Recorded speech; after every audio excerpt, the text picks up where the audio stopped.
Buenas noches, estimados participantes. María Eugenia, Jenny, Madeleine, Gabriela. Buenas noches, doctor. Un gusto, Yumi, Gabriela, Flor Brigitte, Jorge. Buenas noches, Lisen. Buenas noches a todos. Milenka, Roberto, Walter, Laura, Anaí. Buenas noches, Lisen. Hilda, gusto. Buenas noches, Lisen. Bien. Sí, buenas noches. Entonces, gusto, María Eugenia. Me gusta. Voy a, entonces, esperando que, porque están terminando de ingresar, estamos en 19, estaré ya cargando los documentos, nuestras normas. ¿Cómo está, Jenny? Entonces, un segundito. ¿Cómo está?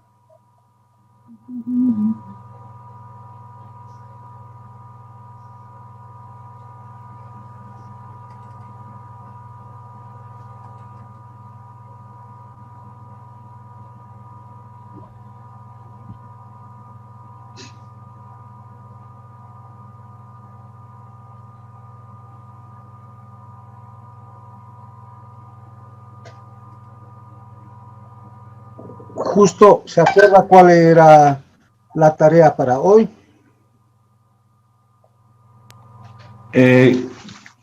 Dice, buenas noches. Buenas Sí, noches. creo que nos ha dado una tarea de averiguar entre el contrato administrativo y el otro, no me recuerdo bien, dicen, creo que era la diferencia. No se acuerda, a ver. Le vamos a preguntar a Gabriela Espinosa, ¿cuál era la tarea, licenciada?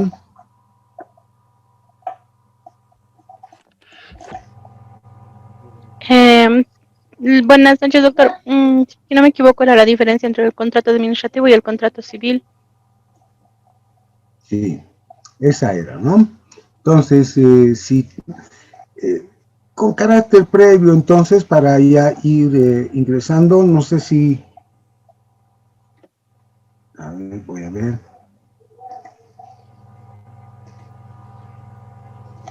¿Se ve ya la pantalla compartida? Sí, Lick. Ya.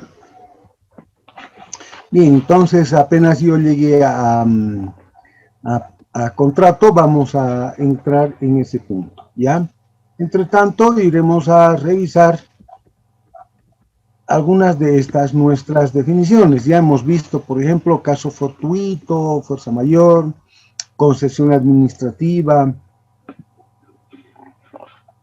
En las instituciones, quienes están en instituciones públicas, no huelga, sino que siempre hay que reiterar, si tienen ya un reglamento específico, esa norma o las normas del reglamento específico van en primer lugar, además van citadas en primer lugar. Contrariamente a lo que alguna gente cree, no, primero hay que citar las normas básicas, luego el reglamento, o el reglamento no citarlo sino cuando es indispensable. No es así. Primero, en los informes se hace cita de las disposiciones del reglamento específico, después de las normas básicas, después de la ley del procedimiento administrativo y después de todo lo demás, incluyendo la misma Constitución. Entonces, ¿por qué procedemos así? Porque esa es la manera de establecer la prelación de normas o preferencia en la aplicación en función a criterios de especialidad. Bien, hay ahora sí, contrato. De aquí en adelante, y especialmente cuando nos reencontremos en el quinto módulo, yo quisiera hacerles lo siguiente. En el contrato vamos a encontrar dos manifestaciones. Por eso el contrato es bilateral. Y viene a establecer una regulación contractual entre dos polos. El que contrata el Estado, ¿no? Y el contratista, como lo denominan nuestras normas básicas. Para quienes quieran tener un tanto más de aproximación a las categorías específicas, quienes aspiren a que la academia puedan asomarse inclusive a denominaciones más técnicas, no debiera llamarse tanto contratista como debiera llamarse co-contratante. En los buenos libros, en algunas legislaciones más actualizadas, redactadas con mayor criterio técnico, insisto en el término, se le llama el co-contratante. Pero si ustedes ponen co-contratante, nadie les va a entender. Entonces, hasta que las cosas no cambien en nuestro medio, vamos a tener que llamarle contratista. Y les digo que no está bien esto, porque esta es una copia de las denominaciones que tenemos desde la legislación civil. Algunos de ustedes nunca han visto ni por las tapas, ni espero que lo tengan que hacer, porque eso es para otros ámbitos, en fin, no han visto el Código Civil. En el Código Civil se regulan los contratos entre los particulares. Por ejemplo, cuando contratamos el arrendamiento de un bien inmueble en alquiler para la vivienda, entonces las reglas que rigen ese contrato están en el Código Civil. O, por ejemplo, ¿no?, un contrato de anticrético. Entonces, ¿dónde están las reglas? En el Código Civil, ¿no? Y ahí hay varios contratos, o la compraventa, digamos, de un vehículo automotor. Entonces, ¿dónde encontramos esas regulaciones? En la legislación civil, en el contrato civil. Ahora, en el contrato o en el Código Civil hay un contrato, ¿no? Está el doctor Nolasco.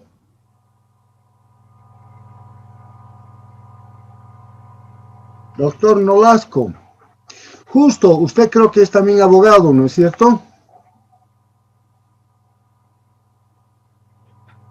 No, no soy abogado, Lee. ¿Quiénes son los abogados? Cada vez pregunto y cada vez me... A ver. Bueno, hay un contrato que es un contrato de provisión de bienes, de servicios en el ámbito civil. No entro a las denominaciones exactas para no confundirlos, y allí se dice que es el contratista, 732 y siguientes del Código Civil. Entonces, de allí han importado la denominación de contratista. Entonces, no es una denominación propia de nosotros, digo de nosotros, de quienes estamos en el ámbito administrativo, es una denominación propia del ámbito privado civil, de la legislación común.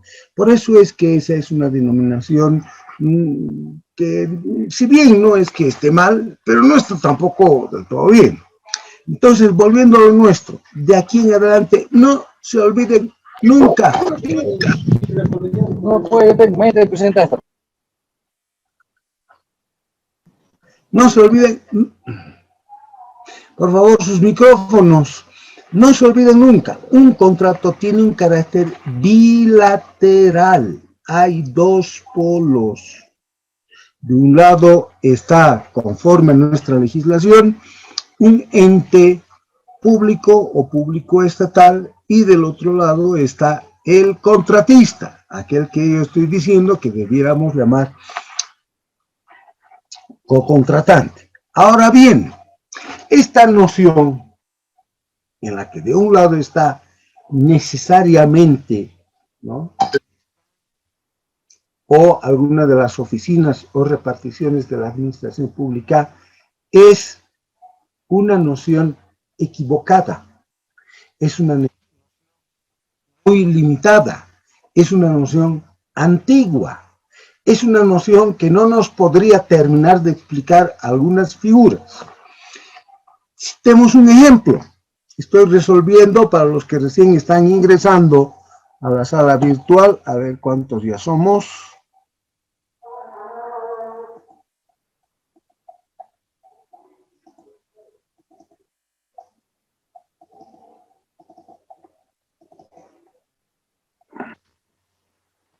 Para los que recién están ingresando a nuestra sala virtual, a ver,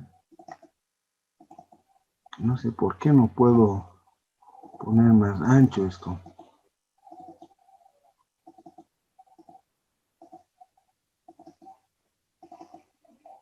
Bueno, entiendo que ya son más de 20 los que están presentes. Estoy resolviendo la tarea de investigación, estoy yendo ya directamente a ver los conceptos. ¿Por qué es importante lo que vamos a hablar en este momento? Porque resulta que es una noción, desde luego, equívoca y confusa la que tenemos aquí en las normas. Fíjense ustedes, dice contrato, es un instrumento legal, dice, de naturaleza administrativa, que regula la relación contractual, hasta ahí vamos bien, una relación de contrato, regula una relación contractual, es una reiteración, digamos, ¿no?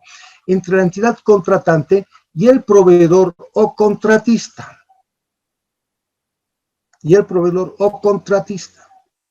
Entonces, lo de contratista debió ser intercambiado por el término co-contratante, ¿no? Estableciendo derechos, obligaciones, condiciones para la provisión de bienes, construcción de obras, prestación de servicios generales o servicios de consultoría. ¡Error! No es así. El contrato administrativo, que es el que debiera regirse en las normas básicas o principalmente, no puede comprender, por ejemplo, un contrato de consultoría online. Yo he visto inclusive, ¿no?, contrato administrativo de secretaria. Es ridículo. Un contrato administrativo tiene involucrada la función administrativa, en términos más llanos. Dependiendo de cómo el contratista, entre comillas, satisfaga las expectativas que se ha formado ese ente público estatal, dependiendo de si cumple, ¿no?, entonces podríamos afirmar que también se cumple, ¿no?, la función administrativa. Una otra, dicho de otra manera, para que tenga mayor claridad.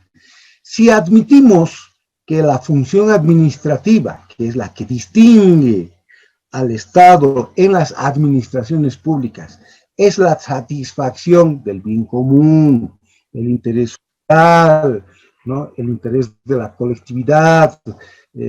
La Constitución nos habla del compromiso e interés social, el bien común. La noción de bien común nos llega desde Aristóteles, desde la patrística, es una noción antiquísima, y distingue a la función, como estoy explicando y se están perfilando las ideas. Entonces, cuando un contrato, ¿no?, toca ese interés común, esos intereses de la colectividad, entonces sí es un contrato administrativo.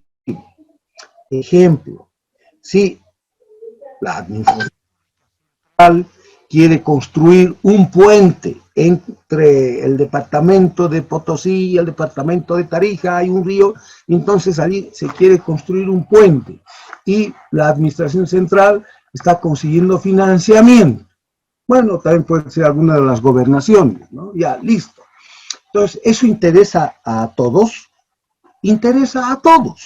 Entonces, porque hay un interés social, ese es un contrato administrativo. Ese sí es un contrato administrativo. En cambio, ¿no?, si vamos a contratar a una señorita de secretaria, eso interesa a la comunidad, al país entero. O sea, algo grave puede ocurrir si no se cumple con lo que se dijo en ese contrato. No, no es cierto. Entonces, ese no puede ser un contrato administrativo. Ese tendría que ser un contrato regido por las reglas del derecho común. Ya, listo. Por el Código Civil, como el contrato de alquiler y tal. De tal manera, y aquí viene lo importante, que en caso que se presente un conflicto, se pueda ir ante un juez común. Achacachi, pues en Achacachi, o en La Paz, en La Paz, si estamos en Caranavi, en Cochabamba, en Quillacollo, ¿no? En Santa Cruz, en Montero, donde hay un juez civil. Entonces, ¿no? Las cosas estarían mucho mejor, porque, a ver, yo les pongo este ejemplo. Bueno, antes de terminar de dar la idea, porque si no es así, si siempre, como aquí, está señalado, o servicios de consultoría, prestación de servicios generales, etcétera, ¿no? Porque si es un contrato administrativo, uno no puede ir ante cualquier juez, si es que hay problemas. Uno tendría que ir ante, que está en la ciudad de Sucre, cuando quien contrata, el contratante es la administración central, o ante un tribunal especializado también aquí en las capitales de departamentos, cuando quien está contratando es, digamos, la gobernación o es el gobierno autónomo municipal. Entonces, imagínense, ahora les pongo la figura, y este es un caso que de verdad me ha ocurrido, ¿no? Un día llegó al bufete una señora y dice, mire, sabe, yo trabajo, soy la concesionaria, no era concesionaria, pero así le llamamos nosotros, ¿no? Del servicio de té, del refrigerio, que ha contratado el viceministerio de no sé dónde, ¿no? Entonces, qué bien, qué interesante. Sí, entonces usted es la que les lleva sus jagüitas el día viernes y de lunes a jueves les lleva su marraqueta crocante con un buen pedazo de queso del altiplano. Sí, esa soy. Ya. Entonces, ¿cuál es su problema, señora? Mi problema es que no me pagan en el viceministerio, han cambiado de autoridad y lo típico, ¿no? Y entonces la nueva autoridad ha hecho corte de gestión, lo típico, y no quiere reconocer a los contratos de su antecesor. Y, bueno, pues a mí me debe, no me pagan. Y yo ya no sé de quién prestarle, porque cada vez me presto diciendo, ya me van a pagar la siguiente semana, de aquí a 5 días, me han dicho que el lunes, etcétera, etcétera. Les hago la pregunta, justo, Gabriela es muy sagaz, seguramente me va a contestar como un abogado. Ese contrato es de interés de la colectividad, o sea, que si, por ejemplo, un día viernes no llegan las jagüitas con el café caliente, la función administrativa se cayó al suelo y el mundo se vino abajo. ¿Qué opinan ustedes? No dicen. No. Para nada, ¿no es cierto? Entonces no es un contrato administrativo. Miren, ya están razonando bien. Ese contrato, si es que hay problemas, ¿quién debería conocer? Un juez común, un juez al que pueda llegar, claro, un juez civil, un juez al que pueda llegar esa señora. Ahora, eso no puedo hacer. Entonces, ¿qué he tenido que decirle? ¿Sabe qué, señora? Le tengo que decir. Lamentablemente, su contrato, según nuestras hermosas normas, y aquí tienen el ejemplo, contrato dice prestación de servicios generales. Lean el artículo 47 de la ley SACO, lean el mismo artículo 80 en las normas básicas. Entonces, ese contrato, ¿no? Es administrativo por el solo hecho de que una de las partes es la administración. Y como hemos dicho hace un momento, como no puedo ir ante un juez así como un juez civil, tengo que ir, si es el viceministerio, es la administración central, ¿dónde tengo que ir? Hasta Sucre, a la sala administrativa, social, coactivo, etcétera, etcétera, en Sucre. ¡Ah, caramba! Sí, yo tendría que presentar la demanda para que se llama la demanda contenciosa, porque es un contrato administrativo, según nuestras perfectas leyes. Y entonces, bueno, y miren, lamentablemente yo tengo que hacerles saber algunas cosas. Por la presentación de una demanda de este tipo, ¿no? Cualquier abogado, y yo no soy que que no sea tan cualquiera, yo no le cobraría por menos de unos, no sé, unos 1.500 a 2.000 dólares. Además, que hay que contratar, ¿no?, un abogado allá en Sucre para que haga el seguimiento de la causa. Y yo alguna vez tengo que ir un par de veces, por lo menos a Sucre, para ver cómo se está tramitando. Hablar incluso con alguno de los magistrados, ¿no? ¿Y quién me ha de pagar el ir hasta Sucre? Usted tiene que pagarme, pues, ¿no? Yo no me voy a ir a pie, ¿no es cierto? Voy a ir en avión, voy a volver en avión, me voy a quedar por lo menos un día. Entonces, entonces todo eso tendría que pagar. Y la señora hace sus cálculos y dice, entonces por lo menos yo voy a tener que gastar unos 3.000 a 4.000 dólares. Sí, a ver, 4 por 7, 28. Voy a tener que gastar 28.000 bolivianos para que me paguen 10.000. Sí, esa es la idea. ¿Cuál creen que ha sido la respuesta? No me la ha dicho la señora, pero ¿cuál creen que es la respuesta que tenía dentro de su cabecita? Malditos sean ustedes los abogados, sus leyes, la policía y los demás. No, pero claro, es ridículo. Pero una total de abandono del proceso, ¿no? Claro, es que, ¿qué sería lo lógico? Que siendo ese un contrato común, corriente, vulgar, silvestre, no estoy denigrándolos. Yo he trabajado mucho tiempo en el área civil y es una de mis especialidades, ¿no? Pero es un contrato común, entonces no tendría que tramitarse administrativamente. ¿No les parece? Entonces, ese es uno de los problemas que nosotros tenemos. Por eso es que muchos contratos que incumple el Estado, lamentablemente los abogados les tienen que decir eso a sus clientes, que tendrían que ir a Sucre, que tendrían que gastar así, tendrían que gastar así.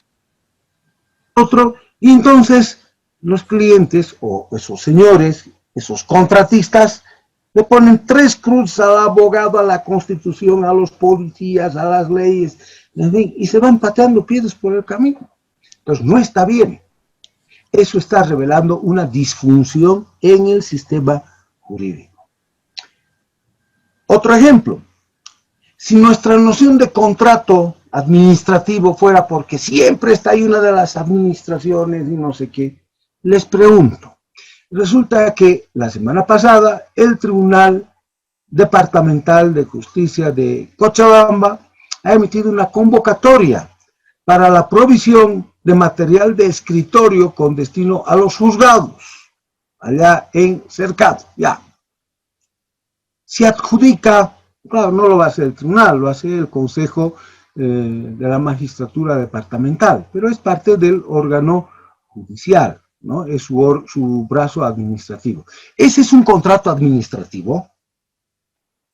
¿O es un contrato judicial? ¿Hay contratos judiciales para comenzar? No, no es cierto. Entonces, ¿cómo podemos explicarnos la noción de que, bueno, es contrato administrativo porque una de las partes es la administración pública? Si estamos viendo en este ejemplo que eso ocurre. Y así les puedo dar varios ejemplos. Varios ejemplos. Licenciado, una consultita, perdón que lo corte. Dígame. Hablando de esto del contrato administrativo y el civil, según lo que estaba viendo, el contrato administrativo aplica al derecho público y el civil al derecho privado. Exacto. Así es. Entonces, no tendríamos por qué estarnos preguntando, ¿no?, cómo vamos a resolver desde el derecho público una cuestión que es entre particulares, que es entre privados. Pero el Estado cuando alquila, por ejemplo, ¿acaso es privado? No es que se volvió privado, sino que actúa en el ámbito privado. Entonces, por su naturaleza, ese es un contrato privado. No le pagaron al dueño del inmueble sus alquileres. Y fíjense cómo son las cosas. Cambia el ministro, cambia una autoridad. ¿Qué es lo primero que hacen ustedes que están trabajando en las entidades públicas y tal, en las unidades administrativas? A mí también me ha ocurrido, yo tengo muchísimas décadas que he trabajado en el ámbito público. ¿Qué es lo primero que dicen las autoridades? Porque, claro, tienen miedo a cargar con las responsabilidades del otro, ¿no? Dicen, corte de gestión. No van a pagar nada hasta que no sepamos exactamente. No lo dicen, lo hacen y lo dicen. Entonces, y entre tanto, ¿qué tiene que hacer el contratista? Tiene que estar mirando al suelo, haciendo puñetes dentro de su bolsillo, porque no tiene otra opción. Eso no está bien. Por eso, yo creo que hay que ver siempre estas normas, no solamente desde la óptica de los intereses del Estado, como nos han acostumbrado a pensar. No es que yo tenga que ver algo contra el Estado o yo quiera debilitarlo, son simplificaciones. Miren, yo soy docente en el área de la auditoría jurídica. He sido, y acabo de cerrar esta tarde, hasta las 6 de la tarde, ¿no? Un trato con la Escuela de Gestión Pública para justamente auditoría jurídica. Yo soy un hombre comprometido con la defensa de los intereses del Estado. Pero no puedo ser pues tan necio como para cerrar los ojos ante las realidades que tenemos en nuestro sistema jurídico. Porque Dios me ha puesto la posibilidad de ver desde el bufete cómo algunas cosas no funcionan bien. Y esta es una de las que no funciona bien, ¿no? Entonces, hasta tanto no cambian las cosas, por supuesto, yo tengo que venir a reiterarles que el contrato implica una relación contractual, como aquí se está redundando, entre la entidad contratante y el contratista, y ahí tienen ustedes son en realidad ejemplos. Y este es un error. En los demás países sí hay esa distinción. En Francia, inclusive, quien comenzó a hacer esa distinción es una repartición que nosotros alguna vez hemos querido ponerla aquí, afortunadamente no lo hemos hecho, hubiese sido un error. Se llama Consejo de Estado. El Consejo de Estado francés, ya a principios del siglo XX, del siglo pasado, establecer la distinción entre los contratos administrativos y los contratos de derecho común. Incluso antes, en el siglo XIX, ya a finales, ya había sentado alguna línea jurisprudencial. En Bolivia no. Ahora, ustedes toman un curso de actualización en el CENCAP. Yo no tengo nada contra esos cursos. Cuidado que digan ahí, este viejo todo el rato habla contra los cursos de actualización. ¿Por qué no se actualiza el primero? Ya no se usa esa corbata. Ya, listo. Pero el tema está en que en los cursos de divulgación no se ingresan a estos temas. Estos temas son esencialmente académicos. Ver no solamente los montos de actualización, qué botón hay que apretar o qué comando hay que aplicar cuando estamos en el SICOES, cómo averiguamos el CUSE, sino estas otras cuestiones. Entonces, de aquí en adelante, por supuesto que ustedes tienen que tener esta noción, pero tienen que saber para su adentro, para su capote, cuál es la noción que se debiera manejar. Por de pronto, es una manifestación bilateral de voluntades. ¿Por qué estoy insistiendo en esto de lo bilateral? Porque más adelante, en el módulo 5, vamos a llevar recursos administrativos. Y tenemos que ver una manifestación unilateral. ¿Así? ¿Cuál es esa manifestación unilateral? En la mal llamada pirámide de Kelsen, eso lo vamos a ver en ese módulo, ¿no? Le dicen la resolución administrativa. En realidad es el acto administrativo. Entonces, cuando adjudicamos un contrato, o cuando alguien se adjudica un contrato, ese es el lenguaje común, ¿no? Esa adjudicación viene de la mano de un instrumento que dice resolución administrativa, ¿no es cierto? Número tantos, palabras más, palabras menos. En realidad es un acto administrativo. Y un recurso, ahora viene la figura, se plantea los recursos administrativos. ¿Cómo se llama el recurso que nosotros tenemos en las normas básicas? Ya he hecho la pregunta 2 veces en días anteriores. ¿Cómo se llama ese recurso? En las normas básicas. ¿Recurso de impugnación? Administrativo de impugnación, este es su nombre completo. Muy bien. Entonces, es un recurso, tiene notas muy parecidas con el de revocatoria de descuento, por supuesto, pero también tiene notas muy propias y singulares. Pero no hay que decir, es que en la ley del procedimiento se llama revocatoria y en las normas básicas se llama recurso administrativo. No es así. No es así. Eso es simplificar las cosas y eso es no saber. Y ustedes tienen que saber esto. Sean administradores, sean economistas, sean astronautas, sean lo que sean, no sean abogados, ya está bien, pero tienen que saber que es un recurso que tiene su nombre propio. Y los recursos administrativos, el nuestro, de las normas básicas, así como esos otros que tenemos en la ley del procedimiento administrativo y que ustedes han escuchado hablar alguna vez en sus oficinas cuando han estado trabajando en el sector público, el de revocatoria, el de jerárquico, etcétera, ¿no? Se plantean contra una manifestación unilateral de la voluntad. Por eso es que las controversias en lo que toca a contratos tienen una vía, y las controversias o el debate a propósito de una manifestación unilateral de la voluntad, como es el acto administrativo, que en el lenguaje común decimos genéricamente es una resolución administrativa, tramitan por otras vías.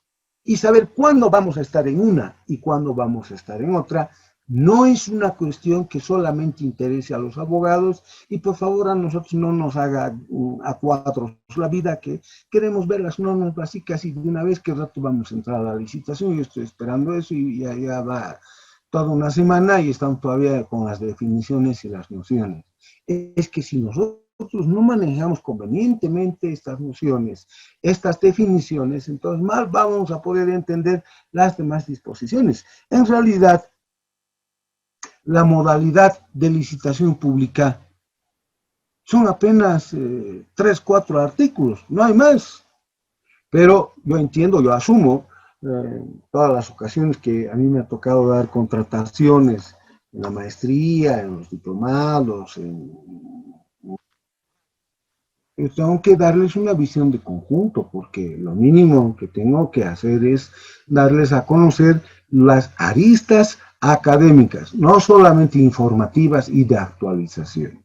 Para eso ustedes no necesitan gastar tanto dinero y pueden tener, incluso hay cursos de actualización ahora online, ¿han visto? Están de moda, inclusive son en 3 sesiones, se paga sin bolivianos y ya está. Entonces, tengan eso presente de aquí en más. Muy bien. Documento base de contratación. Documento dice elaborado por la entidad contratante. Ya, bien, obviamente no va a ser por la embajada del Brasil, ¿no es cierto? Es la entidad contratante. ¿Cuál es la unidad encargada, señores? Con base en el modelo de... La unidad solicitante. La unidad administrativa. La unidad administrativa. La unidad administrativa. Ya, es la unidad solicitante y termina de colaborar, por eso es un equipo o es un trabajo coordinado entre equipos, tanto principalmente de la unidad solicitante, porque ellos son quienes advierten los alcances técnicos que va a tener la futura contratación. La unidad administrativa efectivamente ¿no? tiene responsabilidad efectivamente en la redacción del documento base de contratación, pero quien tiene que dar el perfilamiento técnico es la unidad solicitante. Así es, ¿no? Supongamos, ¿no? que la unidad solicitante, a ver, ya, es la unidad jurídica, el departamento jurídico, ¿no? Entonces, ¿y qué es lo que quieren? Quieren que se contrate, ¿no? la provisión de un software para jurisprudencia. La unidad administrativa, ¿qué puede decir? ¿Cuál es el mejor software? Para comenzar tendrían problemas de saber qué es exactamente jurisprudencia, ¿no es verdad? Quienes tienen que dar las pautas técnicas son los de la unidad solicitante. En el ejemplo que hemos dado, tendrá que ser la unidad jurídica. Entonces, Este documento base, dice, se hace en base al modelo del DBC emitido por el órgano rector. ¿Cuál es el órgano rector, señores? Ministerio de Economía. Finanzas públicas. Eso, que contiene las especificaciones técnicas o términos de referencia. Y miren qué debe contener. La metodología de evaluación. En un rato más vamos a ver evaluación, ¿no? Porque tenemos que ver cómo se hace ese cálculo. Y de hecho, en uno de los ejercicios, lo que me agrada de este grupo humano que conforman ustedes, es que no hay tantos abogados, entonces no va a haber el miedo de que les dé como ejercicio la aplicación de esas formas. Ya, para mis colegas abogados va a ser otra preguntita que pueden hacer alternativamente, pero es que yo les tengo que confesar a administradores, economistas, a nuestro ingeniero agrónomo, yo no sé, muchos abogados creo que han elegido su carrera por default, ¿no? Han dicho, a ver, ¿qué puedo estudiar? Tanto me insiste mi pobre vieja que estudie en la universidad. A ver, ¿qué puedo estudiar? Donde no haya matemáticas, donde no haya química, donde no haya física, entonces lo único que queda es que vaya al INSEF o entre a la Facultad de Derecho. Entonces esa no es una buena vía para encontrar profesión.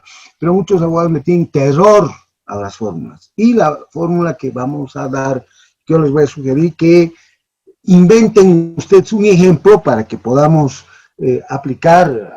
La mayoría no la ha aplicado, saben que existe esa fórmula, enseguida vamos a llegar, ¿no? Pero vayan creándose no es examen, es su constancia de haber participado en estas 2 semanas. Eso es la siguiente semana vamos a terminar de afinar. Muy bien. Estamos viendo estas nuestras nociones, nuestras definiciones. Supongamos, ¿no?, que no hay una correcta foliación en los documentos que ha presentado el proponente. Se ha saltado del 35 al 38. ¿Es un error? ¿Es un error subsanable o es un error insubsanable? Subsanable. Subsanable. Muy bien. Claro. Es aquel que incide sobre aspectos no sustanciales, ¿no es cierto?, sin afectar la legalidad ni la solvencia de la propuesta. Supongamos que, por el contrario, en lugar de consignar como parte de las exigencias de las especificaciones técnicas, ¿no?, nosotros ponemos como proponente, ¿no?, que se hará con fierro de 1/4, cuando en realidad están pidiendo para la construcción del puente 3/4, ¿error subsanable o insubsanable? Insubsanable. Insubsanable, ¿no es cierto? Porque ya incide sobre aspectos sustanciales, ¿no es cierto? ¿Quién va a aceptar, pues, que un puente con un fierro menor o de menor resistencia, o que no tenga, no alcance los requerimientos que se han establecido desde un principio en el DBC? Bien,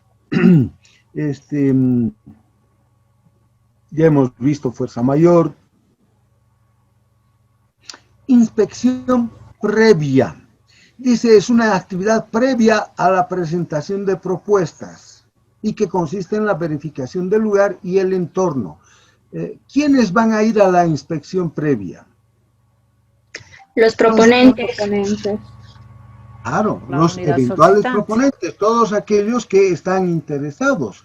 Cuando ellos, virtualmente, decimos, ¿no?, cuando ellos se reúnen y hay que hacerles conocer, ¿cómo se llama ese lugar virtual donde les hacemos conocer cosas, se les comunica, se enteran que una convocatoria, ejemplo, fue declarada desierta, pero en general donde acceden a la información? ¿Cómo se llama ese, entre comillas, ese lugar? También tiene su referente. A la entrada nosotros vemos un transparente, y a ese transparente, a esa ventanilla con llavecita, donde están los anuncios. ¿Qué le llamamos? Mesa de partes. Muy bien. Ya me hablaron muy favorablemente de ustedes, son muy inteligentes, ¿no? Entonces, saben muy bien las cosas.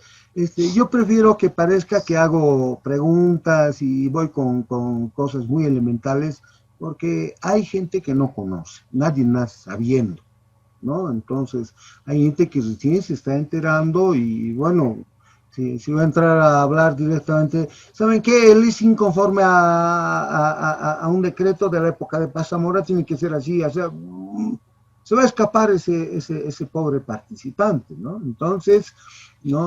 Bien que tengan ustedes las nociones claras, la mesa de partes, la inspección previa, donde los proponentes, y ojalá siempre fueran el mayor número posible, para así aplicar el principio de transparencia. Y participación. Eso, ¿no? ¿Cuál es el bien jurídico, abogados? ¿No? La más amplia concurrencia. Entonces, miren, estamos aplicando simplemente este principio. Bien. ¿Alguien quiere hablar sobre el contrato de leasing? Quizás el economista. A pesar que hay un economista, ¿no?, entre nosotros. Sí, dos. ¿Dos? Somos 12. ¿12? ¿12 economistas? Dos. Ah, dos. Uno, dos. Ya. Uno, dos. Ya, uno, dos, ya. ¿Quiénes son? ¿Quién me está hablando en este momento? Jenny le habla, Alicia. Ah, Jenny. Ya, Jenny. Entonces, a ver, ¿quiere usted hablarnos sobre el leasing? ¿O prefiere dejarle espacio a su compañera?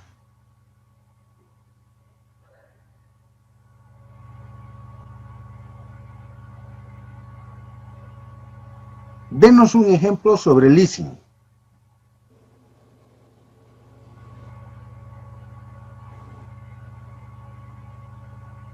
Bueno. Yo les daré entonces. Sí, adelante, o el que quiera hablar, finalmente es en realidad para darles opción a que puedan participar, a que quizás salgan de la duda, con alguna inquietud, etcétera. Adelante. El leasing es una cesión, una concesión de vehículos. Más que todo en vehículos se ha dado y se ha visto, ¿no? Donde tú puedes dar un tractor con la opción a que se use, se cobren los alquileres, por así decirlo, pero con la opción final a compra. Después de ir renovando los contratos, en este caso, puedes decidir o no comprarlo después de haberlo usado y haber pagado, ¿no?, sus alquileres, sus rentas. Muy bien, Claudita, ¿no? Entonces, ella nos ha dado, nuestra compañera, una noción, un ejemplo de leasing, en este caso sobre un bien mueble, un tractor. Hay varios ejemplos, hay incluso leasing inmobiliario sobre bienes inmuebles, aunque no es tan frecuente y más bien en nuestro medio se ha dado mayor aplicación al leasing, ¿no?, sobre equipos, maquinaria, etc. Donde generalmente vemos leasing es en aeronaves, ¿no? BOA, por ejemplo, en realidad ninguna aerolínea tiene aviones propios. Los aviones que vemos ahí, que están volando con el logo de Amazonas, de Ecojet, etcétera, las más de las veces, casi la totalidad de las veces, son aviones que están prestando servicios bajo la forma de leasing. Es un contrato que se estableció, el contrato de leasing, en el ámbito privado, pero que dadas las facilidades, las oportunidades que se tiene para acceder a bienes que de otra manera sería difícil adquirirlos por el alto costo que representan. Fíjense, un avión 737-300 no debe estar costando menos de unos $100. Entonces, una flota de aviones para BOA, digamos, tiene que tener no menos de unos 10 o 12 aviones. Entonces, ¿de dónde vamos a sacar tanto dinero? Entonces, no es lo mismo que tener, pues, una línea de minibuses, ¿no? Por más chiquitos que sean, ¿no? Por donde el precio es más accesible. Entonces, ¿qué es lo que pasa? Como nos lo ha dicho Claudia, ¿no? Tomamos en leasing y pagamos un alquiler. Digamos, BOA está pagando un alquiler de 100. Entonces, ese es el valor del arrendamiento. Pero se le añade algo más. Es decir, no va a pagar 100, sino que va a pagar 112, digamos. Entonces, 2 por temas administrativos y 10 por el valor, que vaya a ser mayor a la depreciación que ese bien vaya teniendo, que esa es la idea. Entonces, todos salen ganando.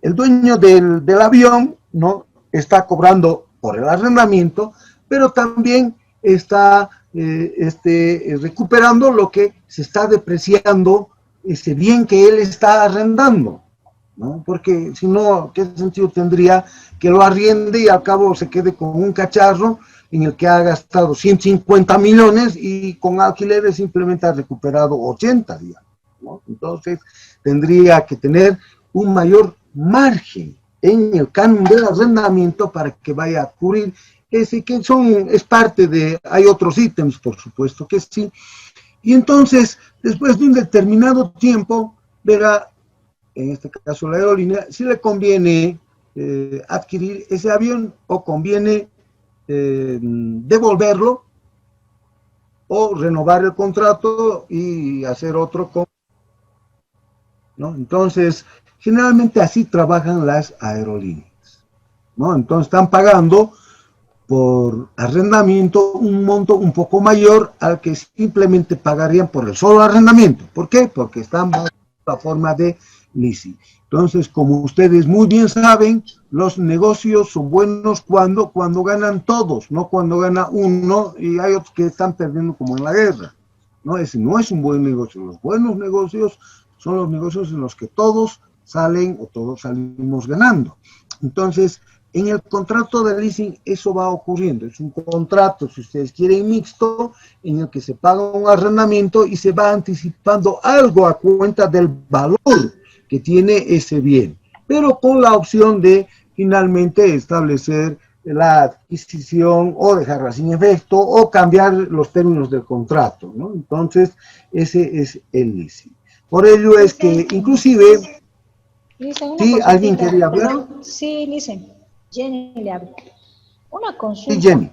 También una característica importante, no sé si estoy equivocada, es de que se financie el 100%, una de las características del leasing, o estoy equivocada. No, está bien, son características. Mire, hay un decreto en tiempo de Jaime Paz Zamora, creo que ha sido, apenas he visto eso, me he acordado del decreto, que, bueno, cuando yo estaba todavía con el bufete, hice varios contratos de leasing. Entonces, había que seguir el decreto ese porque antes no conocíamos. Y la figura del leasing llegó hasta nosotros, ¿no? Hay leasing ahora en todos los ámbitos. Hay leasing inmobiliario, hay leasing incluso de intangibles, ¿no? De diseños, leasing en materia industrial. Son parte, este contrato de leasing es parte de un conjunto muy amplio de contratos, ¿no? Que se llaman contratos de colaboración empresarial. Contrato de know-how, por ejemplo, por el contrato de know-how, que eso es lo que nosotros deberíamos propender a realizar, ¿no? A inducir, ¿no? Para que podamos acceder a tecnología, know-how, saber cómo se hacen ciertas cosas. Entonces, en el contrato de know-how uno aprende, ¿no?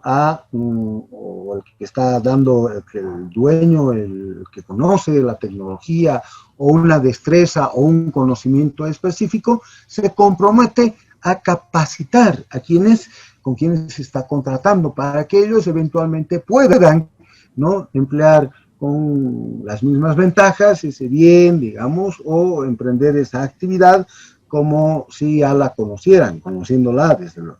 Y así varios contratos de colaboración empresarial. Yo calculo, porque hablar de leasing nos lleva a hablar de formas más modernas, más actuales de contratación, y eso lo van a ver ustedes en los próximos años. Se ha de liberalizar más la economía. Incluso el hecho de estar saliendo de las noticias son muy, muy alarmantes, ¿no es cierto? Miren, México va a decrecer casi un 17%. Ha de tener un decrecimiento del menos 17%, México. En la Argentina dicen no vamos a decrecer menos del 12%. Y en Bolivia dice que va a ser entre 8 y 9, yo no sé hasta dónde eso será cierto, quizás nuestro Jenny, usted o su compañero o compañera nos puedan dar algunas otras noticias. Parece que somos como un corchito, ¿no?, que flota en el océano, no se hunde. Eso nos ayuda, no es que nuestra economía esté blindada, son pamplinas, pero el punto es que los países más grandes son quienes han de sobrellevar el mayor peso, ¿no?, de esa detracción económica que se avecina. Bueno, entonces el punto es que pasado este primer momento, en que además nuestros países, los estados han de asumir un papel protagónico en la economía, es por fuerza, es necesario que se liberalice la economía, que haya mayores acuerdos comerciales, porque tenemos que recuperar todo lo que hemos perdido en este año que ha de pasar a la historia como un año nefasto, un año funesto, el 2020. Y entonces, que es a lo que yo quería llegar, contratos así como el leasing, vamos a tener otros contratos, y hay que ver la manera, ¿no?, de incluir. Seguramente nos van a sugerir que veamos alguna forma de incluir estos contratos de colaboración empresarial, ahora también aplicables al ámbito público, en nuestras modalidades de contratación estatal, sea en la licitación pública, etcétera,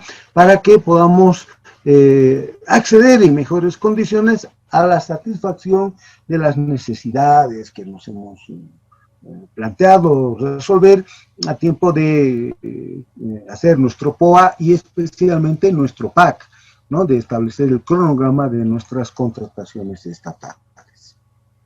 Bien, ahí está mesa de partes. Es decir, el espacio ubicado en el ingreso principal de la entidad pública, con un rótulo que dice mesa de partes, en el cual se publican el PAC. ¿Qué es el PAC? Programa anual de contratación. Programa anual de contratación. Sí, eso. Así, ¿no? Convocatorias, resoluciones impugnables y las resoluciones impugnables. Vuelvo otra vez. No todas son impugnables. Cuando en el módulo 5 veamos cuáles son las que sí son impugnables, vamos a ver que no pasan de 5. Y el resto no se puede impugnar. Entonces, por eso es importante el que nosotros conozcamos qué es lo que se puede impugnar y qué es lo que no se puede impugnar.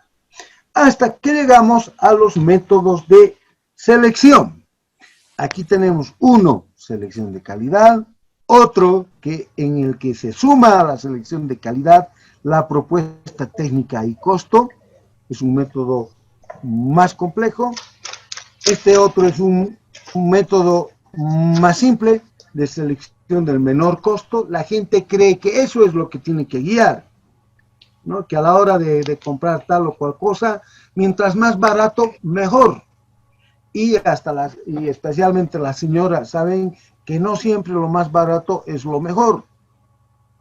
Una visita han estado yendo a la Uyustus esta última temporada. Yo desde que se vino la pandemia no fui ni por si acaso, pero siguen vendiendo mercadería. No, la verdad no sé. Siguen vendiendo, doctor. Sigue abierto, el mercado está todavía activo. Ya, y bueno, en el tiempo que yo iba, hasta hace unos 8 meses atrás, claro, porque a veces un sábado en la tarde mi esposa me decía, estoy aburrida, vamos a ver a YouTube, a ver qué hay de nuevo. Ay, no, por favor. Entonces, mientras él estaba viendo, y toda la vida era lo mismo. ¿Cuál era su reclamo? Ay, la mercadería china, que no sé qué, que está matando a la industria nacional, que tampoco la industria nacional hace cosas demasiado buenas. Entonces, ¿para qué venimos, pues, si vas a protestar tanto? ¿No? Entonces, a lo que quería llegar es, ¿no? La industria china, hay industria china muy buena, pero que no llega a nuestro país. Por ejemplo, hay industria china que imita los relojes, los Rolex, por ejemplo, ¿no? Pues parecen los originales. Y además tienen casi esa calidad de los originales. Un reloj Rolex, el reloj más fino del mundo, ¿no? Y claro, esa es la calidad 1, hay la calidad 2, la calidad 3, y a nosotros nos llega la calidad 4 y la calidad 5, un poco más y no nos mandan murciélagos, ¿no es cierto? Entonces, esa es la mercadería que lamentablemente llega hasta nosotros. Pero la industria china no es que necesariamente sea así un desastre, sino que lo que nuestros comerciantes privilegian, porque eso es lo que nuestra gente está muy acostumbrada a ver, es el menor costo. Entonces ellos seleccionan mercadería en función al menor costo, a cómo van a llegar a un público mayor. Pero esa es la mentalidad del comerciante. Nosotros en el Estado no siempre vamos a elegir el método de selección de menor costo, porque lógicamente hay ciertos bienes, hay ciertos servicios en los que queremos tener más bien calidad. Seguramente iremos por el método de selección de calidad. Dice aquí, método de evaluación que permite seleccionar la propuesta que presente la mejor calificación técnica. ¿Cuál podría ser un ejemplo para la mejor calificación técnica? La que nosotros quisiéramos acceder. ¿Qué bienes o qué servicios creen ustedes que están sujetos a la mejor calificación técnica?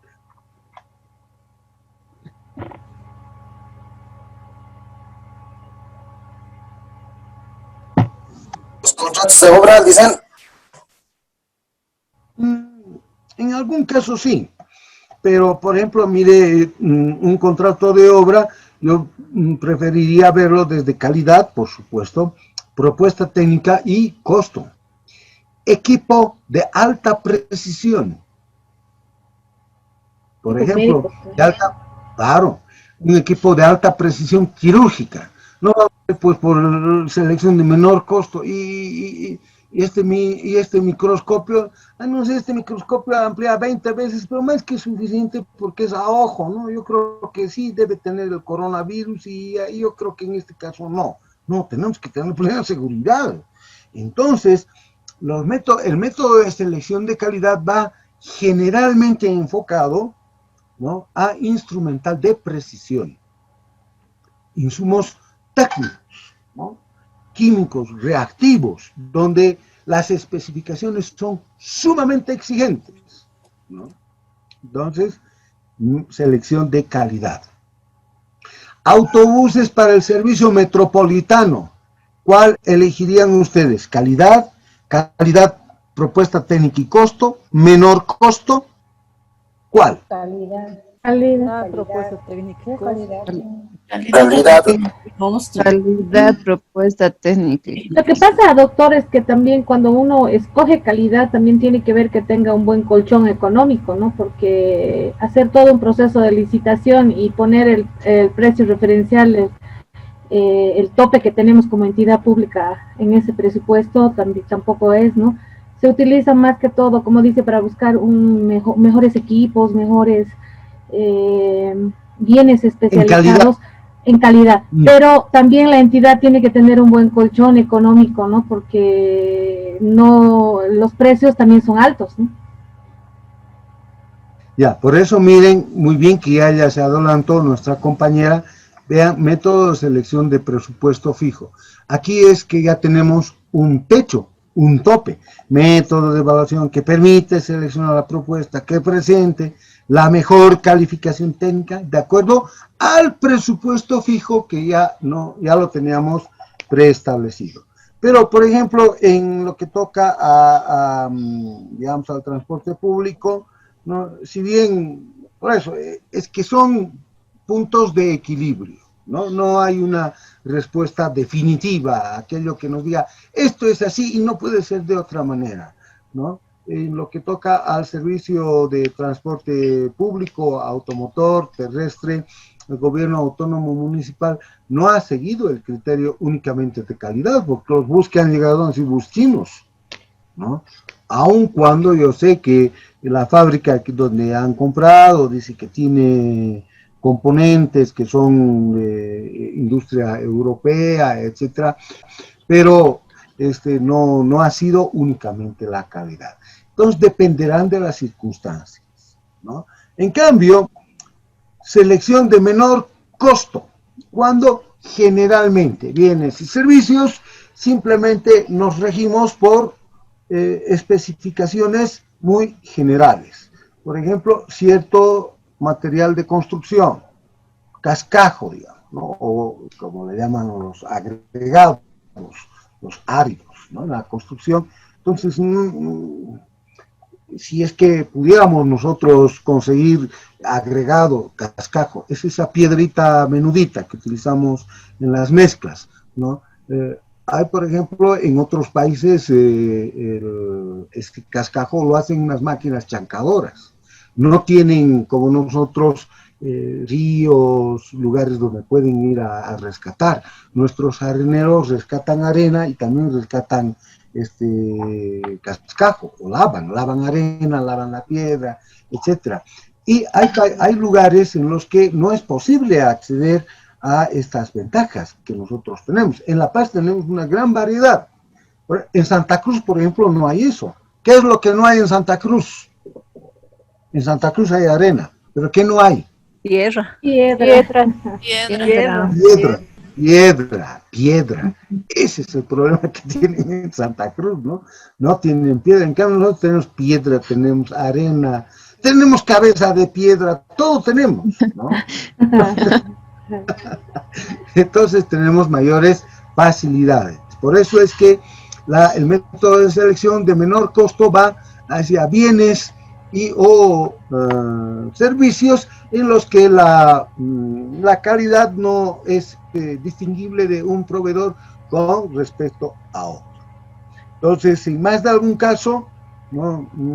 Si tuviéramos más tiempo, pues sería bueno hacer un ejercicio para una licitación pública en el que ustedes puedan sugerir si vamos a emplear el primer método, el de selección de calidad, el de calidad, propuesta, técnica y costo, ¿no? Porque de calidad, propuesta y técnica y costo es una calificación combinada. Pues no es solamente calidad, sino es combinada. O menor costo, y al otro extremo. O finalmente el presupuesto fijo. No queremos salirnos de nuestro presupuesto, pero deseamos contratar si estamos al interior de una organización administrativa.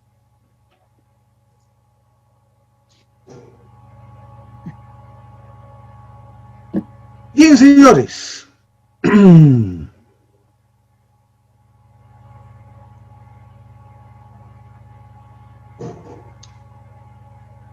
Precio. Al igual que hemos visto el método en nuestras definiciones, tenemos en lo que respecta al precio. Precio referencial. ¿Cómo hace la unidad solicitante, según la experiencia que algunos de ustedes tengan, cómo hace para establecer un precio referencial? Los economistas suelen denominar técnicamente esa tarea. Esta vez que no sea Jenny quien nos ayude, que sea alguno de los otros participantes. ¿O cómo harían? Si, digamos, estuvieran en una repartición, van a actuar como unidad solicitante, ¿cómo encontrarían, digamos, el precio referencial para el papel, digamos, con destino la papelería para la oficina? ¿Cómo encontrarían ustedes el precio referencial? Haciendo una comparación de los productos puestos en el mercado, ¿no? Exacto. Es lo que hacemos nosotros en la casa, ¿no? Entonces, a ver, hay que comprar, no sé, pues, digamos, una cocina a gas. Entonces, iremos a ver cuánto están costando las cocinas y vamos comparando en el mercado, ¿no? Entonces, vamos elaborando de manera empírica, por supuesto, una tabla. Eso es lo que generalmente se hace, ¿no? Ahora, en el precio referencial, ¿qué hay que incluir o no hay que incluir? Impuestos, transporte, ¿qué hay que incluir? Todo. Impuestos, transporte, instalación. Todo, ¿no? No hay posibilidad, nosotros nomás somos, como somos medio, ¿no? Y doña, y así nomás sin factura, ¿cuánto me vas a dar? ¿No? Entonces, en una entidad pública eso no puede ocurrir. Precio evaluado más bajo. Esto ya cuando se presentan las ofertas, ¿no? Dices la oferta que cumple con los aspectos técnicos, administrativos y legales, que una vez evaluados presentan el menor costo. Muy bien. Miren ustedes la noción de proveedor, dice, o contratista, ¿no? El proponente es aquel que nos está ofertando. El contratista o proveedor es aquel que ya se ha adjudicado. Pues el proponente está en un tiempo anterior a la adjudicación. El proveedor o contratista está en un momento posterior. Ya está favorecido.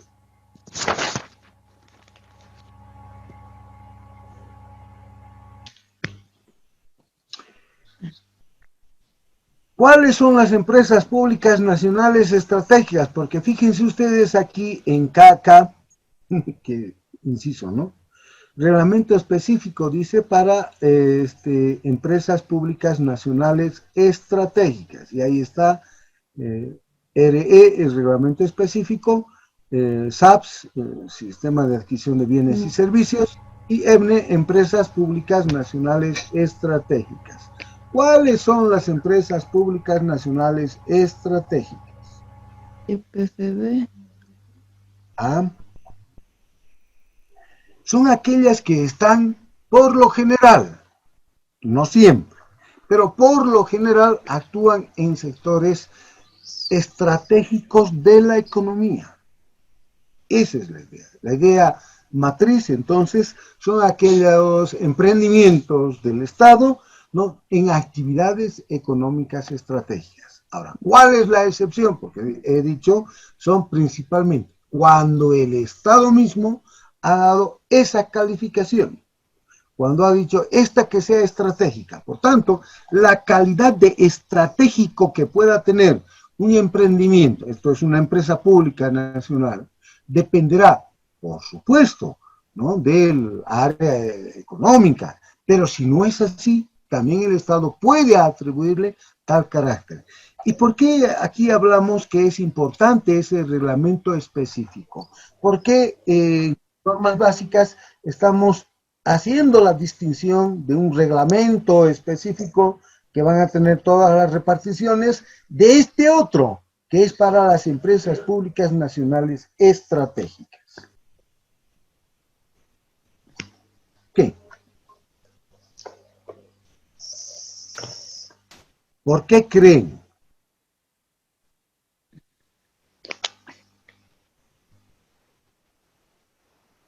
¿Les parece que tendría que ser siempre el mismo régimen, plazos, modalidades y tal que tenemos en las normas básicas que son comunes?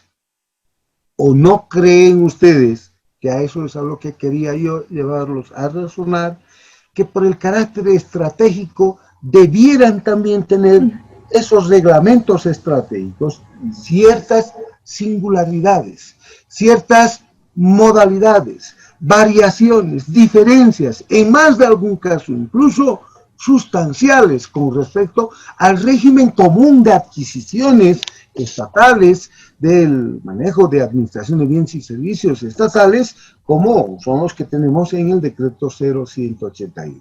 Esa es la importancia de ese reglamento específico. ¿Mm? Bien, teníamos ayer una tarea. Les ampliaré, porque no estaba muy seguro de cuál es su tarea. Jenny, ¿me va a ayudar, por favor? Usted que está atenta. El día lunes a primera hora vamos a hacer la pregunta. Me va a recordar. Luego con que le estén haciendo bullying después a Jenny. Le estás haciendo al doc, ¿no? Por estar de corcha. No. ¿Qué pasa, Elba? Así normalmente decimos en la universidad cuando le ayudan al docente. ¿Qué pasa, querida paisana? Doctor ya escogió su auxiliar. No, es que en mi cuadrito así de figuras justo está Jenny a continuación de donde yo estoy.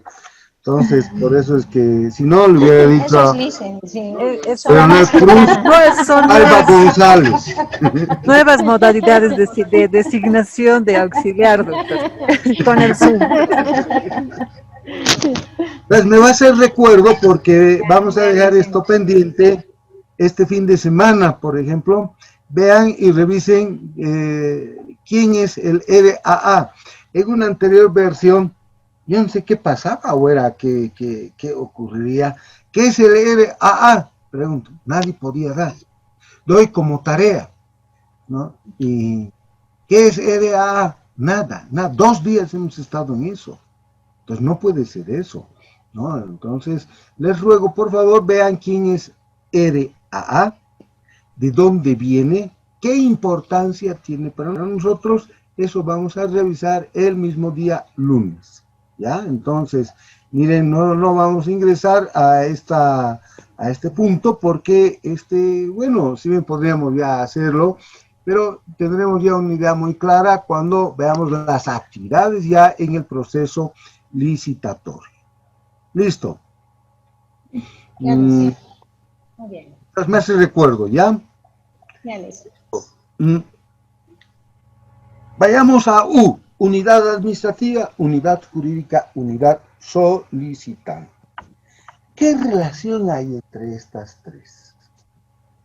¿Por qué en la contratación tienen que ver y tienen que decir cosas, tanto la unidad solicitante como la unidad administrativa y la unidad jurídica? ¿Por qué? ¿Qué está ocurriendo? ¿Por qué estas tres, en otras palabras, no las está recogiendo las normas básicas?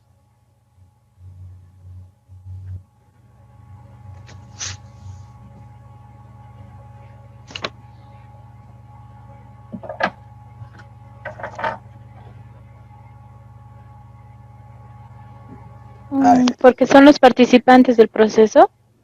Así es, por supuesto, no son los únicos, porque también participarán, ¿no?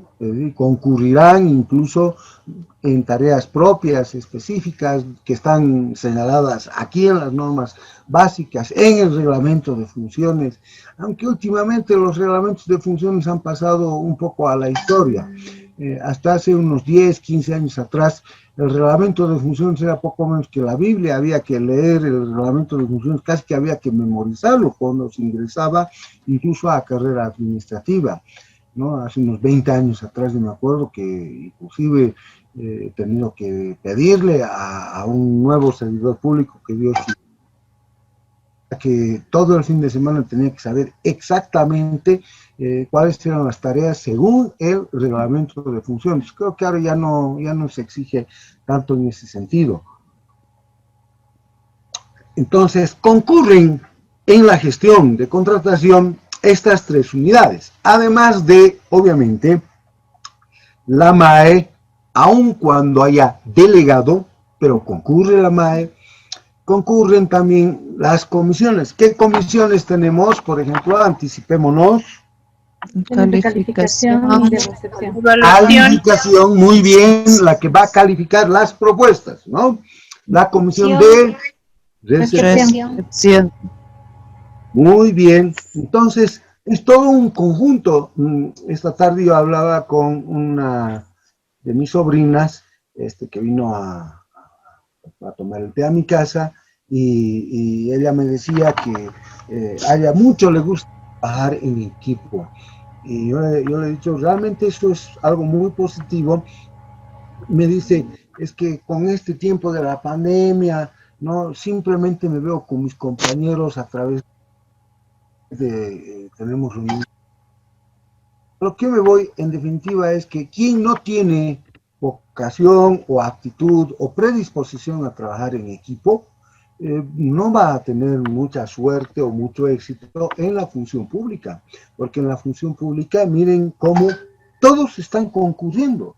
No hay alguien que deje de ir a la fiesta, es una fiesta para que todos bailemos, toca salsa, todos bailamos, no hay, no, yo solamente bailo reggaetón y no bailo otras cosas. Entonces, todos tenemos que estar prestos no solamente a colaborar, sino en su momento a participar desde una u otra área.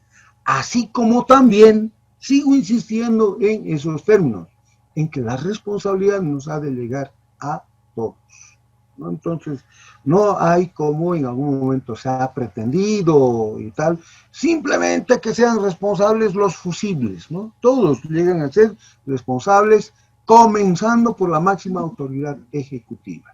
El día miércoles incluso sobre ese particular les he insistido y les he dicho, en los próximos años se van a intensificar, ¿no?, los criterios, los mecanismos atributivos de responsabilidad, y el cuento de, no, yo lo elijo porque quiero, o yo soy el presidente, a mí me parece que este es ministro porque está con aire de ministro, o me interesa que aparezca como ministro porque es muy representativo. Esos criterios no sirven, no son buenos, y por el contrario nos han creado más de algún problema, y ustedes lo saben, en las oficinas, porque a veces quien no está en condiciones técnicas de conocer el trabajo suele imponernos, cree que si le decimos que no es así y es así, es que le estamos saboteando su gestión, y ese tipo de cosas que no corresponden en absoluto.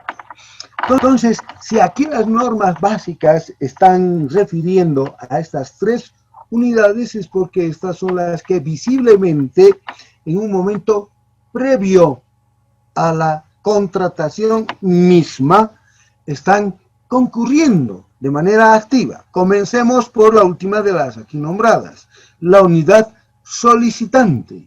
Es la unidad, dice, o instancia organizacional donde se origina la demanda de la contratación de bienes y servicios. Pregunta, ¿se inventó esa demanda o es que ese contrato ya estaba, aunque sea de manera genérica, previsto? Ya estaba programado, Doc, en nuestro POA. En el POA y en el PAC. En el PAC. ¿Cierto? Entonces, dice donde se origina la demanda, y donde es en realidad donde se origina la demanda actual, ¿no? O donde se inicia, si ustedes quieren, el mal llamado proceso de contratación administrativa. Entonces, esta unidad solicitante, ¿qué tareas o responsabilidades tendrá en principio? Elaborar las especificaciones técnicas. Muy bien. Y además tendrá que contar con algunos documentos que acrediten algo, como que, por ejemplo, Precio referencial. Cotizaciones presupuestaria. ¿Quién dijo certificación presupuestaria? Yo. Dicen. Gabriela Chino. Gabrielita, muy bien. Entonces, es así, ¿no? Es la que se encarga de tramitar esas certificaciones, porque si no hay presupuesto, si se lo han gastado o hubo un cambio en la asignación de montos, en las partidas, y no hay presupuesto, ¿qué tal si lo hacen de manera desaprensiva e inician el proceso de contratación? A ver, le preguntaremos a un abogado. ¿Quién sean nuestros abogados? Creo que Nolasco es uno de ellos, ¿no? Doctor Nolasco, ¿está usted presente? Sí, buenas noches. No se puede, pues. ¿Hay alguna figura de reproche si es que, digamos, se iniciara el mal llamado o el llamado proceso, que no es proceso, eso lo he explicado, de contratación sin contar con la certificación presupuestaria? Si usted fuera malo, porque yo sé que usted es un hombre muy bueno, de mucho corazón, ya me contaron eso antes, a alguien verdaderamente malo, ¿de qué les acusaría? Responsabilidad administrativa. Responsabilidad.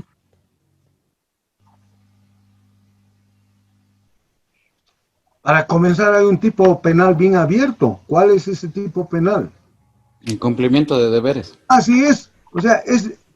Dios mío, el otro día en una defensa de Senaimi, ¿no? A mí me ha alegrado mucho que uno de los maestrantes nos ha presentado justamente la tesis de suprimir o en su caso atenuar, que hayan primero procesos administrativos.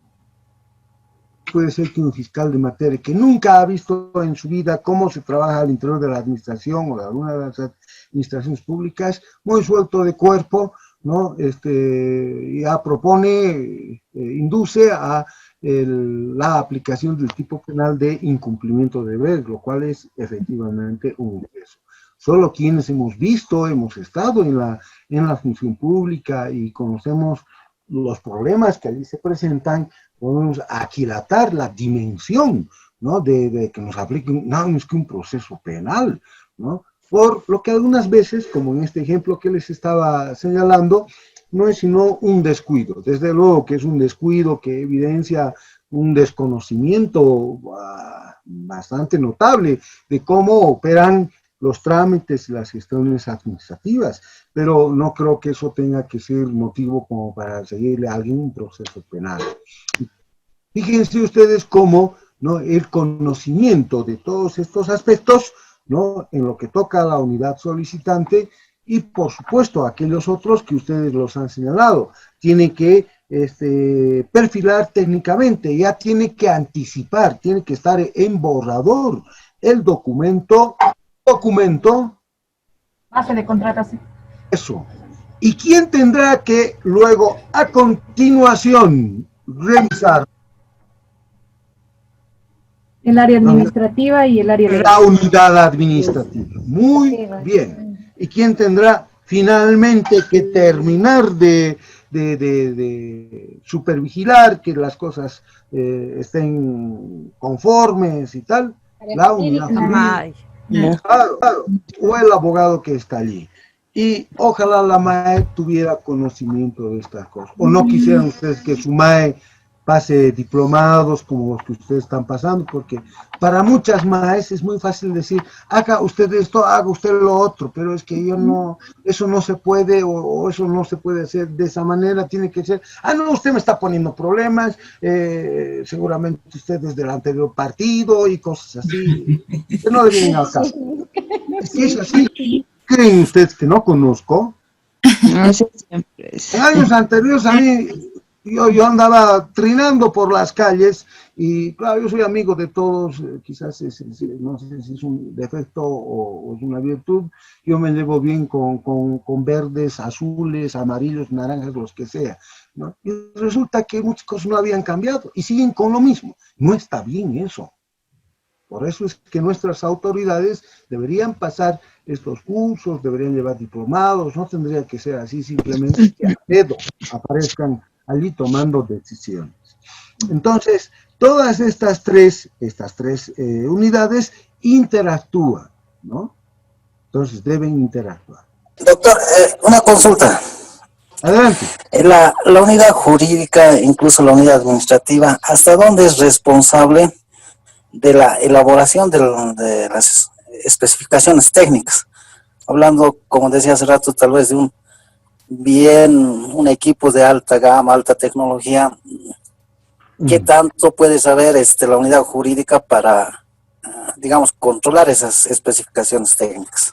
Esa es la pregunta del millón, pues, porque resulta que hay una recomendación procuradural, la 002 y hay dos pero la que causó más problemas es la primera. A ver, si me mandan ustedes por el chat, me hacen recuerdo. Jenny creo que podría hacerlo, ya que ya sabe que ella va a estar de auxiliar. Delegada.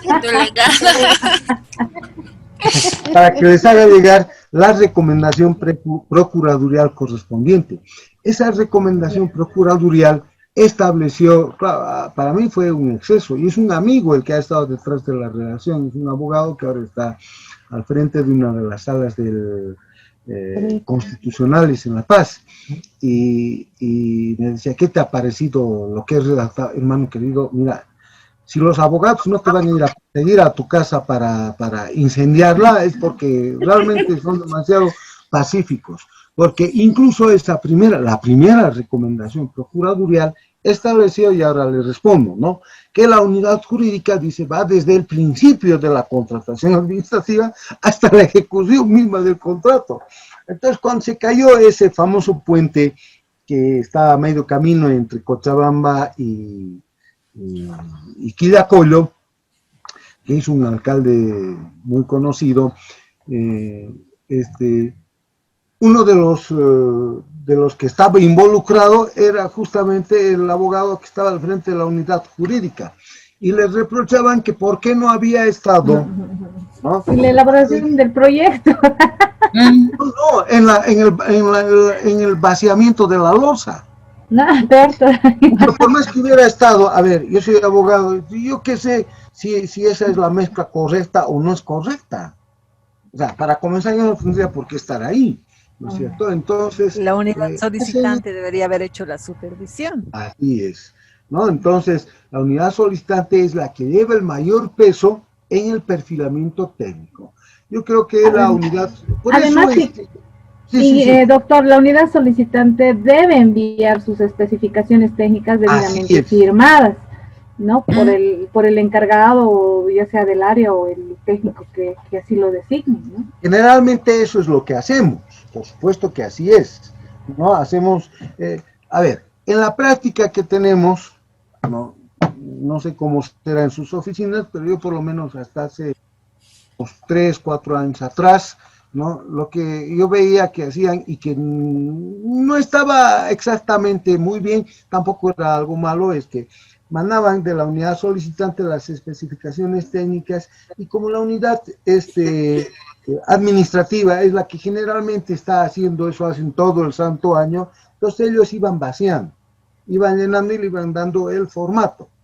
Y la unidad jurídica al final veía si es que había que ver alguna cuestión legal, especialmente en lo que toca al contrato o a algunas garantías, si es que se iban a exigir de esta o de esta otra manera. Más o menos ese es el trabajo que hacemos, en líneas generales. Y como dice la compañera, no tienen que enviar, y tienen que enviar siempre con firmas y tal, asumiendo la... Lamentablemente vivimos en un medio en el que todos buscan, no es que buscan, perdón por el término, cobardemente, no es que buscan eludir las responsabilidades, sino que andamos con el miedo metido dentro nuestro. Es un coronavirus que nos metieron desde hace muchos años atrás, y entonces, como además los funcionarios de rango para abajo son fusibles, entonces son los que primero mueren, y los demás arriba, bien, gracias. Y eso no está bien. Entonces, todos tenemos que asumir nuestras responsabilidades y debiéramos hacerlo con un criterio más proactivo y no tan reactivo. Entonces, respondiéndole ya a la pregunta, porque ya son las 9 y ya tenemos que irnos, es viernes y el cuerpo no sabe. El cuerpo lo sabe, ¿no? No, ya, ahora ya ni lo sospecha ya. Ya ni sospecha. Ya no sabe. Ya. Entonces, respondiéndole al compañero, no, la unidad jurídica a lo mucho tendría que terminar de perfilar cuestiones que son propias de su área. ¿Cómo puede saber especificaciones técnicas? ¿No? Difícilmente hacen sumas o hacen operaciones aritméticas, menos van a poder establecer si la fórmula corresponde o no corresponde, etcétera. Entonces, doctor, para eso... Sí, dígame. Yo quisiera hacer una acotación ahí. Si bien obviamente la unidad jurídica tiene sus atribuciones en el Decreto Supremo 181, el dictamen a que hace referencia es el dictamen procuradorial número 002/2015. Sí, y establece 002. Claro, y lastimosamente para los jurídicos amplía 5 puntos muy amplios, valga la redundancia, para los procesos de contratación. Aquí lo tengo a la mano y son muy cortitos de leer. El A, verificar que el contratista pueda cumplir materialmente las obligaciones contraídas. ¿Qué tal eso? Materialmente. Exacto. Pero el jurídico tiene el conocimiento científico de la unidad solicitante. Correcto, por eso este dictamen procuradorial, o sea, lo pone en una encrucijada al abogado que trabaja en la institución pública, porque lo comprometen muchas obligaciones que él no va a poder resolver por tema de capacidades. Por ejemplo, aquí hay otro que es muy interesante y dice introducir las cláusulas necesarias que garanticen la ejecución del contrato. Y sabiendo que los contratos en materia administrativa son... Que vienen con modelos. Exacto, son contratos de adhesión regidos por el órgano rector. Hacer seguimiento a la ejecución. Perdón, papá querido. No son contratos de adhesión. Ese es un defecto muy común en la percepción que tenemos. Son contratos que contienen cláusulas reglamentarias que son de aplicación insoslayable, que ya vienen en el modelo. Un contrato de adhesión es lo toma o lo deja, ¿no? En este caso parece que fuera eso porque no hay posibilidad alguna el contratista o el que se adjudicó diga no estoy de acuerdo con este contrato. No lo puede hacer porque ya desde el DBC lo ha conocido, pero no hay que confundir, ¿no? Entonces, antes que se me vaya, los abogados no van a aplicar la fórmula que la siguiente semana les voy a hacer conocer, van a hacer una crítica bien fundamentada, pero no es decir, no me gusta, no me parece que era un tiempo en el... Nada de cuestiones políticas porque eso no es el tema, sino que haga una crítica jurídica y además razonada sobre ese pronunciamiento que tuvo la Procuraduría, no en el 002-2015, y hay otro más, que se los voy a adjuntar. Entonces, me parece muy oportuna y muy pertinente que la observación o la idea que en este momento se me ha ocurrido. Siga, doctor, perdón, adelante. O ya le quité las ganas. Un poco, pero voy a seguir. Bueno, y este último punto a mí es el que más me llama la atención. ¿Cuál? Que es de hacer seguimiento a la ejecución contractual en cuanto al cumplimiento de los plazos y condiciones, que también es una responsabilidad muy amplia que le delegan al responsable. Y le cuento que eso lo partieron en dos. Por eso es que sugirieron que en Cochabamba, en el puente que se le cayó a... ¿Cómo se llamaba ese alcalde? Que era folclorista, el apodo. Rolanco, le decía. A ese señor, ¿no? Pero su director jurídico dijeron, ¿por qué no ha ido a ver el vaciamiento de la losa? Y la defensa, miran, hasta a mí me llegaron en las consultas, ¿no? La defensa dijo, un momento, lo que está diciendo, a ver, vuelva a leerlo, doctor, por favor, otra vez más. Léalo una vez más. Enseguida, espérame un segundito. Hacer el seguimiento en la ejecución. Bueno, entonces a lo que quería aquí está. Hacer seguimiento a la ejecución contractual en cuanto al cumplimiento de los plazos y condiciones. ¿Saben qué dijeron? O sea, con el deseo de que le caiga nomás, ¿no? Hacer el seguimiento en la ejecución contractual. Entonces, él debió estar al tiempo de las cosas. Pero, y doctor, ¿qué hacía el supervisor, el fiscal de la obra? Nada, que el abogado se lo va a hacer el trabajo. El abogado que tendrán que prestar su casco para que vaya y meta el dedo a la mezcla y diga que o está mal, ¿no es cierto? Entonces eso no está bien. Ese tipo de cosas son excesos. Creen, claro, el que redactó esto es un amigo, un colega mío conocido. Uno habla del pecado, no del pecador, ¿no? Creía que había hecho una gran maravilla. Y eso es impresentable, ¿no? Entonces eso. Estimados colegas, muchas gracias, doctor. Así tienen que participar. Esa es la manera de llevar adelante. Tienen que disfrutar su diplomado. Tiene que llegar el momento, no les estoy diciendo con esto, ay, qué bien, nos iremos mucho más allá de la... Pero en la medida en que ustedes disfruten su diplomado, su formación de posgraduados, las cosas se facilitan. Fijadas en la memoria. Para mí, de verdad, es mucho más fácil hacer diapositivas, medio que leo las diapositivas, comento un poco mientras estoy jugando con mi celular y ya está. En cambio, yo pienso que esto es mucho más útil en el que podamos discutir sobre disposiciones que tenemos. Les deseo una jornada reparadora este fin de semana. Esta semana ha sido bastante tranquila, como han visto, no hemos tenido mayores dificultades. La siguiente semana ya nos dedicamos directamente a revisar nuestras disposiciones en materia de licitación y a la aplicación, por supuesto, esas disposiciones, a ver los detalles. Hay algunas, por ejemplo, la licitación pública internacional, cuándo opera, qué mecanismos adicionales, eso es lo que tenemos que ver. Entre tanto, muchas gracias por su atención, estimadas licenciadas, licenciados, doctores, doctoras, en fin, que tengan ustedes un descanso reparador. Nos vemos el día lunes. Buenas noches. Muchas gracias, Licen. Buenas noches. Buenas noches, hasta el